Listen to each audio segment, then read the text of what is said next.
Japan has a lot of interesting history, in no small part due to centuries of isolation followed almost immediately by rapid industrialization and an attempt to enter the Western world as a major power in the late 1800s. One particularly interesting and fascinating story in all of this is the history of Christianity in Japan.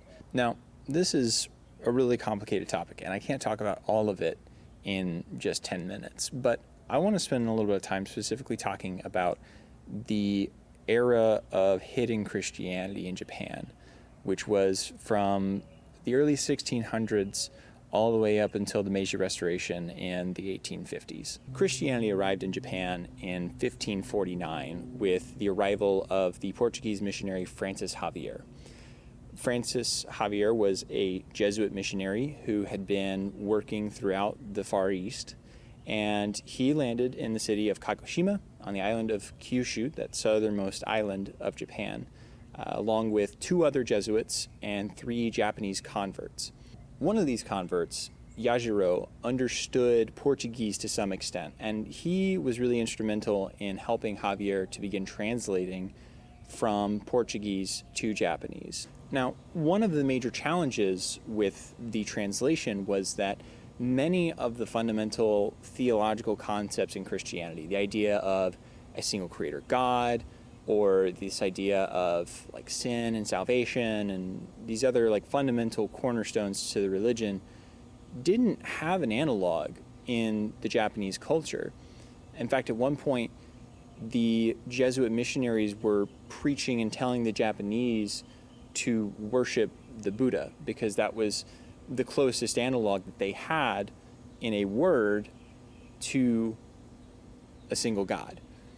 Now, ultimately, Javier left the island in 1551, going on to preach in China, but his early work there, especially in regards to translating the language, really did lay the foundation for all the missionaries who came after him. Now, the next guy who is sort of note is this guy by the name of Alexander Villagnano. Villagnano worked to set up not just a missionary system in Japan, but a missionary structure. His goal was to have the mission structure be completely self-sufficient. So he wanted strong, secure, independent finances, and he wanted a system of schools that he could educate the locals with, foster talented individuals, and especially he wanted to sort of bring in the sons of local samurai and get in with the aristocracy. Now, something that was especially notable about Villagnano is that he really tried to respect the Japanese culture. He believed it was foundational to the missionaries' work to understand and appreciate the Japanese culture, and then just to transplant sort of that superior Christianity on top of it, but without destroying any of it. In fact, one of the first things Villagnano did upon arriving to the island was to set up a language school in order to teach foreign missionaries Japanese. And then later, in 1581, Villagnano himself published a manual teaching foreign missionaries how to dress, how to eat, what polite manners were in Japan. Now, in 1570, Villagnano was in talks with the local feudal lord, the daimyo, of Nagasaki, and ended up actually securing Nagasaki as a major Christian port in Japan. Something to note is that the conversions that were going on were largely following sort of the Jesuit doctrine at the time, which was get numbers now, we can teach them later. It's worth noting that a lot of these local daimyos ended up converting to Christianity not necessarily because they believed it, but because they believed it would open up better trade with the Portuguese. Everything is happening in what was later known as the Warring States period, which was a period in Japanese history of about 200-ish years of constant civil war and infighting between these local lords. So these local Christian daimyos would hope that by converting to Christianity, they would have better relations with the Portuguese and they would be able to get guns and other things in order to fight their wars. Now, a noticeable exception to this is a guy by the name of Takayama Ukon, who was a genuine convert to Christianity and actually had a little bit of effect in one of the later periods that I'm going to talk about here in a second. So it seems at this point that everything's going well for Christians in Japan, right? Like, it's not super big, but actually at its peak in the early days of Christianity in Japan, the relationship of the Christian population to the population at large was about 12 times higher than what it is in modern day Japan, right? So this was sort of the golden age of Christianity. But good things can't last forever. Eventually, the English and the Dutch would land in Japan, reducing the need for daimyos to play nice with the Portuguese and the Spanish and their Christianity in order to get guns. So with that reduced dependence on trade, a lot of those daimyos who'd converted for trade reasons just kind of left and stopped supporting the church. A significant event that took place towards the end of all this was something known as the Shimabara Rebellion, which was a rebellion against a local lord from the peasantry after a severe famine and the lord increasing taxes and all this other sorts of stuff. But as a result, the shogun at the time, Tokugawa Ieyasu, decided that that was enough to ban Christianity completely. That leads into probably the darkest history in Japan for Christians.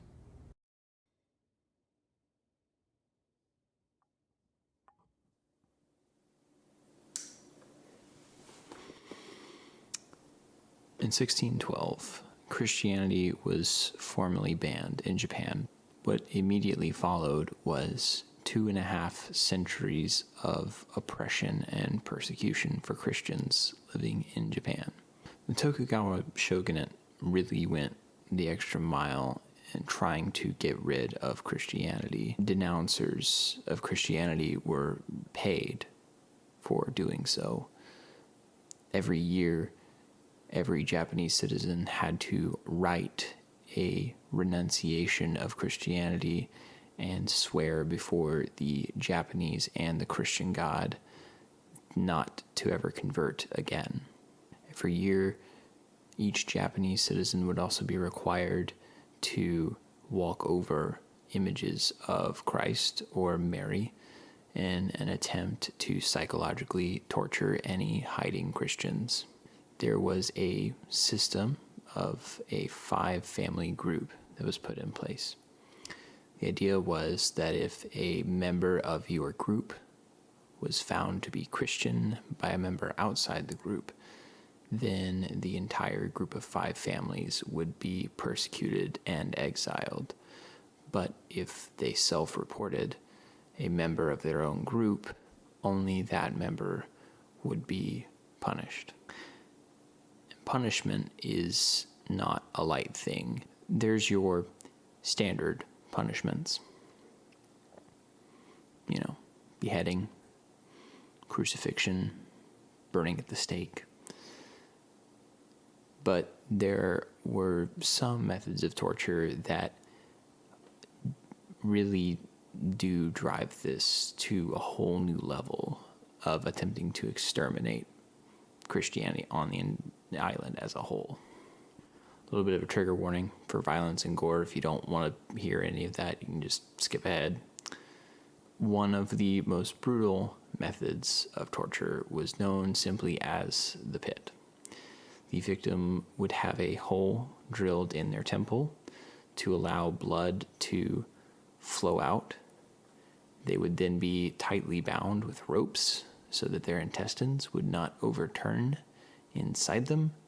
They were hung upside down from a scaffold and then lowered into a hole where no light was allowed to enter.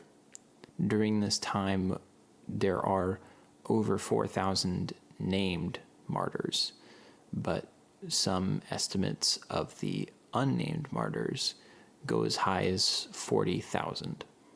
The Christians who did live in this time did their best to hold on to what they believed and what they had been taught.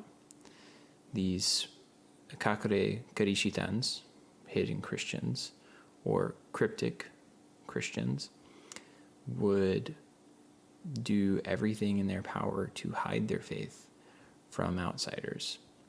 The leader, known as a Sazakayaku, would be responsible for leading the monthly prayer services as well as baptizing believers. Households of the church would hold on to what were known as nandogami, or closet gods. These were things such as banners or statues of Christian figures or martyrs. This also included things like little paper charms in the form of crosses and other things. There were also things known as tamatokami, or sleeve gods. These would be things like paper charms or rosaries that were kept hidden in the sleeves of a kimono. One thing of particular note is that communion was never practiced. The Japanese converts had been taught that that was a sacrament reserved only for the priests, and since there were no priests, there was no communion. A large part of Japanese culture is funeral rites and respect for your ancestors and the dead.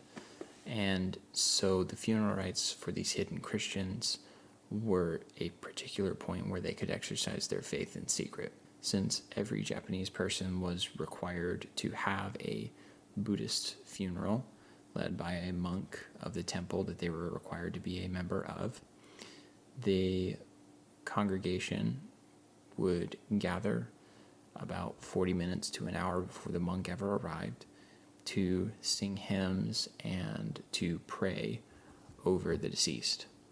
One of the last things that they would do is place a small paper cross under their kimono close to the skin where it couldn't be seen. At that point, then the monk would come in and the service would be held as per usual. What's very interesting about this time is that despite the huge amounts of persecution and the stresses over these 2.5 centuries, the beliefs and the practices of these hidden Christians virtually went unchanged during this time.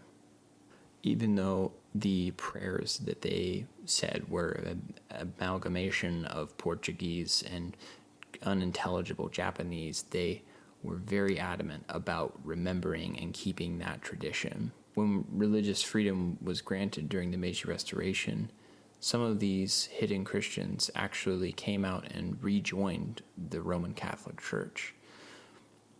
And it is through some of their accounts that we know so much about the practices to this day.